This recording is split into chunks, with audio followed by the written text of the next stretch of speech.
called Avogadro's law.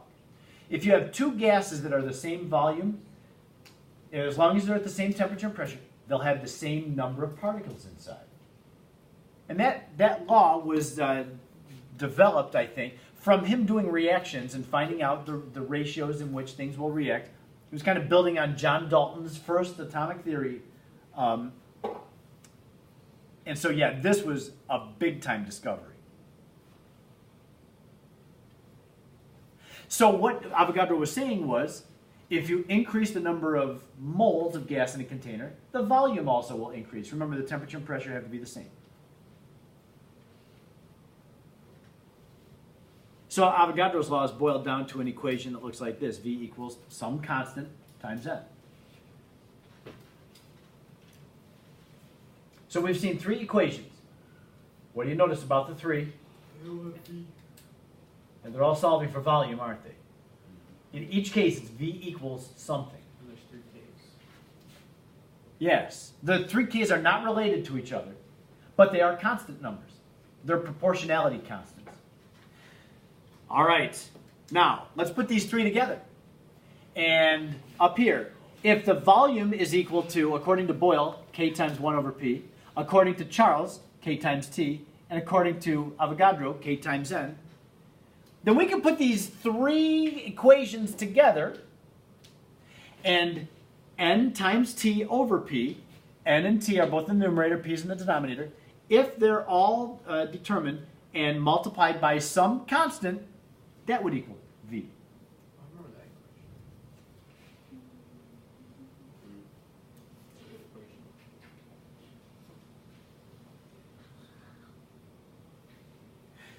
This covers the four variables that affect gas behavior. So these four variables are all kind of wrapped up in this equation. Now, if we take the P and we move it over to the left side, then we're going to have PV equals K times NT. K being the constant in this case. And if we plot NT on the x-axis and PV, remember the P is over here with the V, the PV on the y-axis, then that slope, and I said so down in parentheses here, the slope is going to equal what we'll call R. And you know what R is? Yes? No. The gas constant, right. The constant from PV equals nRT, which is what this says. PV equals K, which we'll rename R, R times NT. And just rearrange that N and R in the equation. Yes? How did we get P, or how did we get V equals K NT over P from the three equations? This is the first one. Oh, we're just taking this, this, and putting them all together. N and T are in the numerator, P is in the denominator. So if volume is equal to these three things, then we can put them all together. Just want the K be the same. No, the K's are different. Every one of these K's is different. Wait, so That's why we can put them all together. If it was just volume equals 1 over P and didn't have a K there, then we wouldn't be able to use it. oh, the other ones are the same. Yes. The temperature. Okay. Yeah.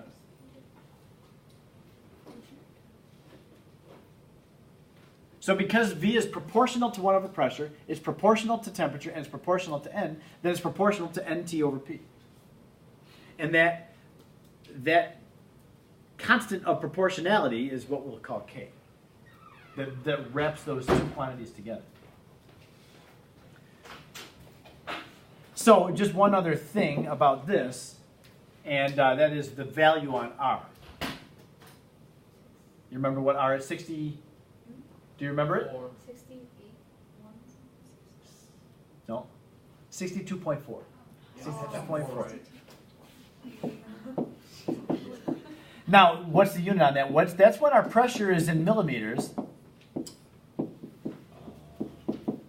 And just know, when you get doing the problems, you'll see pressures expressed in torr a lot. So 62.4 will be also used with torr liters over moles Kelvin. Doesn't this have to be like a standard pressure or something? It doesn't have to be, no. Wait, what look at Yeah, the it's equation. You 16.4 only and then use like this 180 and then like. The 22.4. 22.4 liters equals 1 mole. That's the only time I use that. Okay, we have other values of R too. Now does it come back to, what's the other value of R? 180. 180. No, because it's 31. Oh, 108.3 or no? There's 101.3 is standard pressure. Not a 1 point, no. 0.0. Yes, yes. R is 0.0821. Oh. I will admit that the solution guide uses 0.08206. They use 4 sig figs. I'm totally good with 3, so I just keep it at 3. The brain is bigger than mine.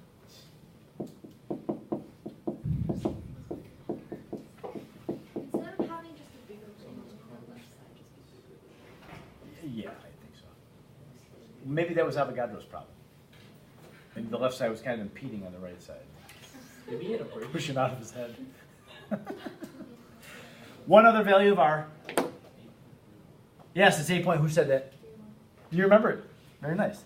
And what's the unit on that one? It's kilopascals, yeah. Good memory. So yeah, you have these. Do some problems. Get going on them early.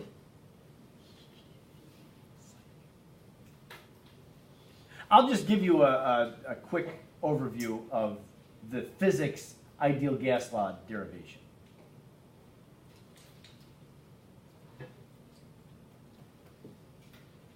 Oh, we have the kinetic molecular theory too. But yeah, with the this is what you'll see tomorrow. Assume that there's one particle inside of a closed container, and it's moving in one dimension, back and forth, just along the x-axis. So we can determine, and look at all that physics, velocity, distance, frequency. Oh man, it's all physics. Katie, you'll be so happy. And then we have a force. Oh my goodness, and I see Newton's second law, F equals ma. And then, we're starting to build up to pressure because pressure is force per area. So that's where we're kind of going to start. We make all these assumptions, and the assumptions are good. We have collisions. We have Newton's third law going on. Well, not yet, but the final velocity is the same as the initial if it's elastic. And then we'll put things together doing some algebra. Newton's third law.